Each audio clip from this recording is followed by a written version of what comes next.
The eyes have it. Don't jump to conclusions because I'm an eyeball that floats through the hallways and glistens with drool. Technically, yes, my hair is more eyeballs, but ask any monster, they'll tell you I'm cool. Good advice about bad advice.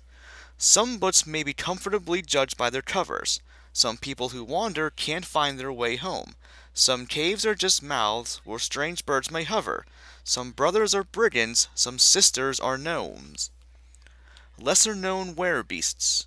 Everyone's talking about silly old werewolves. Howling old werewolves, nobody cares. There's buckets of were-things that you never heard of, lurking in darkness, scheming in lairs. But where are the wares no one's ever heard of? Friends, there are wares we only know a third of.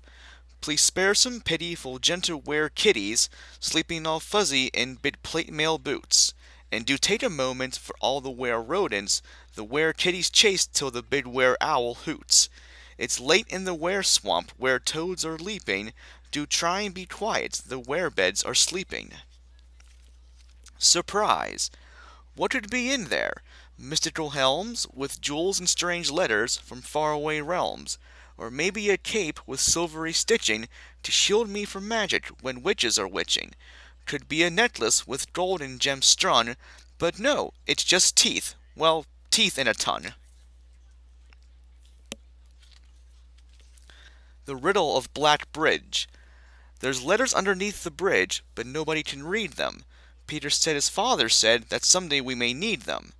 When our dads were young, I'm told, the words down there were clearer. They burned with noble purpose when the magic winds were nearer. When the giants came, we looked beneath the sooty stone. The words that had been written there were dull and barely shown. There's letters underneath the bridge, but nobody can read them.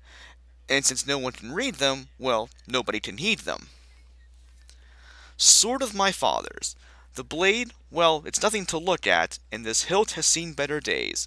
The crossguard is dented from guarding, the tang and the leather part ways. The pommel fell off in the forest, I'll have to find it or try. But the scabbard, it says in clear letters, with you as ever am I. The last of the Red Seekers. Karat the wizard, collector of gizzards, froze to death when he got himself lost in a blizzard. Sir Harold the knight died of a fright, was raised from the dead, died again the same night. Minna the thief, please pardon my grief, disagreed sharply with very rare beef. I am the cleric, but then I got changed to a hen. Lucky for me, I can still hold a pen. Elves of the Dolores Valley. Elves of morning, you should know, do not like elves of evening. If evening elves start coming round, then morning elves are leaving. Double elves are twice as tall, and sapling elves are little. River elves are always running, peanut elves are brittle. Tender elves are somewhat firm, ask their sons and daughters. Balmy elves are somewhat hot, but probably could be hotter. Feather elves aren't elves at all. They're birds with little tufts. They look sort of like an elf, and maybe that's enough. Vizier. Viziers are so utterly evil, a vizier's never a friend. He takes no vacation from his grim vocation, so don't have a vizier, the end. Doomblade. Some blades have a skull or two, or 3 small skulls at most. But there's a sword tucked in this hoard with 10 skulls and a ghost. It couldn't be more spooky, you have to see this thing. You pull it from a long, thin skull and hold a skull to swing. It's not the most convenient, it's hard to use on prey. But if you ever take it out, your foes all run away. The Inn at Frostholm. There's a cat named Bildadder, with milk in a saucer, and reading a book with her whiskers awry. She is no one's cat, which means she's her own. She is granted a nook and a light to read by. There's a sword on the mantle that once was a weapon, and now is a memory. Hilt and a flame. Everyone says it's a sword that they know of, but they don't remember a word of its name.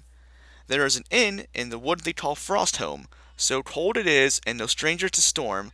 But if you can find it, the sword, it stands ready. The cat, she is reading, the beds are all warm.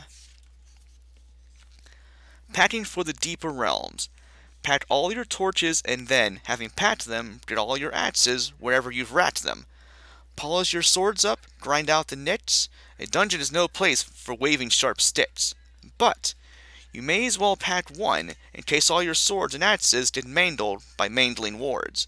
Pack one sack for gemstones, a helm for your face, then pack two more torches, just in case. Kaliat Seer tells it like it is.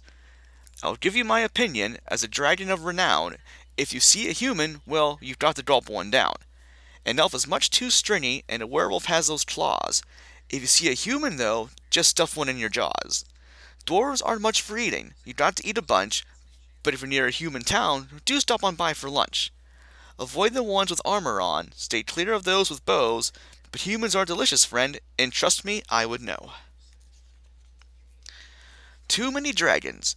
Some people say that one dragon's too many. Last time I counted, I had around 20. The Sword House. There is no shortage of breathless reportage on blades that draw dizzying arcs in the air. Town squares all murmur with barely held fervor about some long battle of some men somewhere. Fewer are stories which recount the glories of those who could have drawn a sword but did not.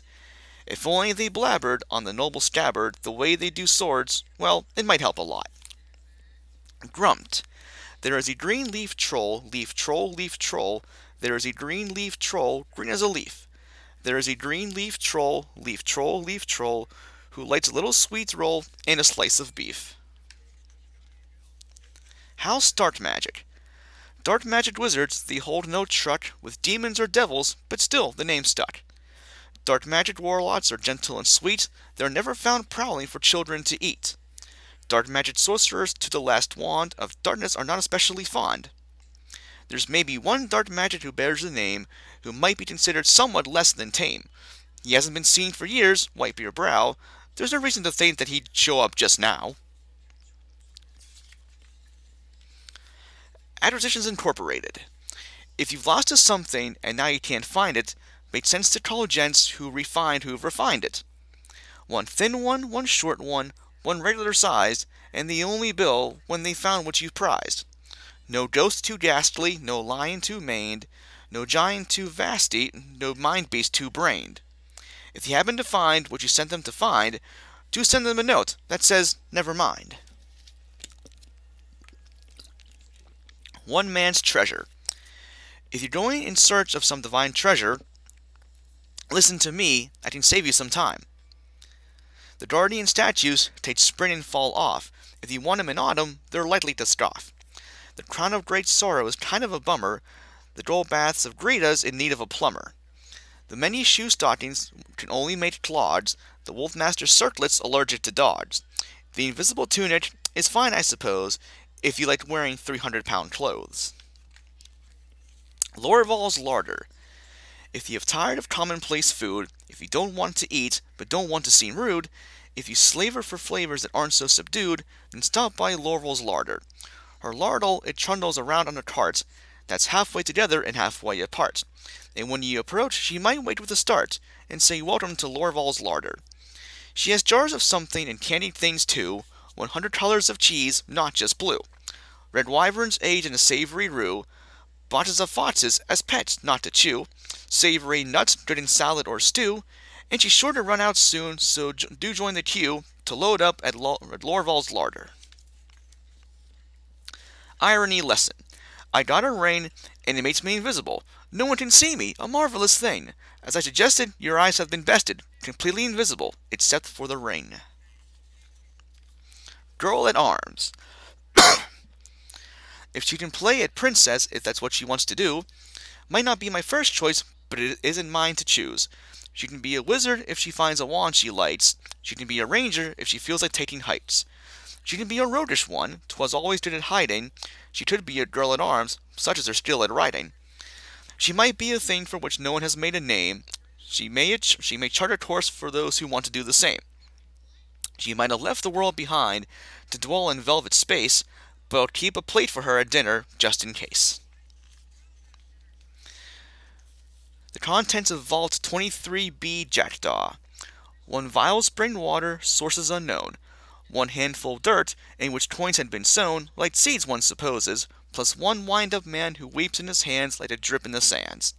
Of a desert, that is, it serves no good purpose. 1 polished dream lens, ready for purchase.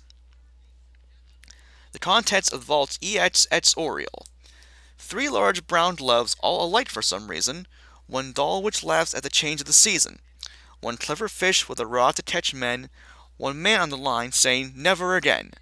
He'll be caught tomorrow, his oath to misspend. The line is a thread with a coin at the end. The gnomish bank of Philindem.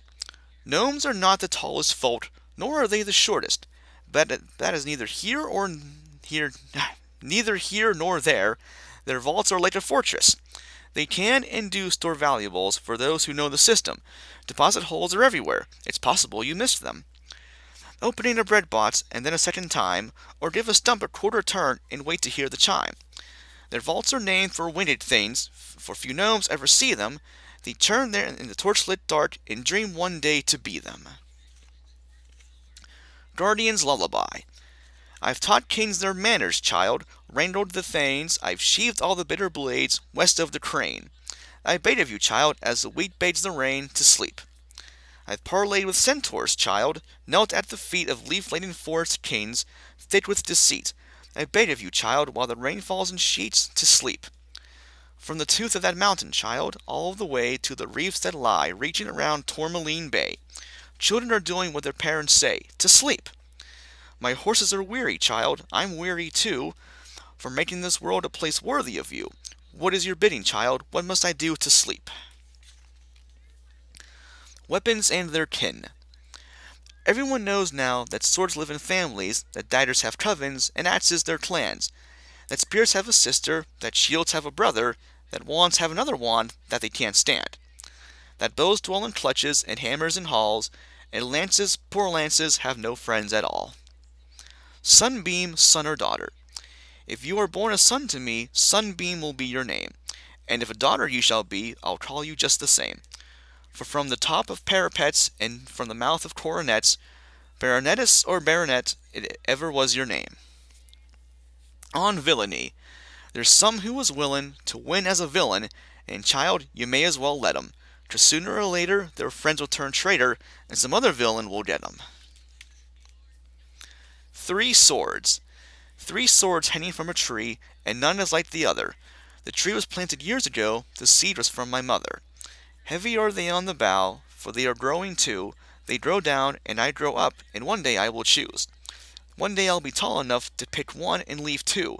Or maybe it is choosing me, and I just never knew.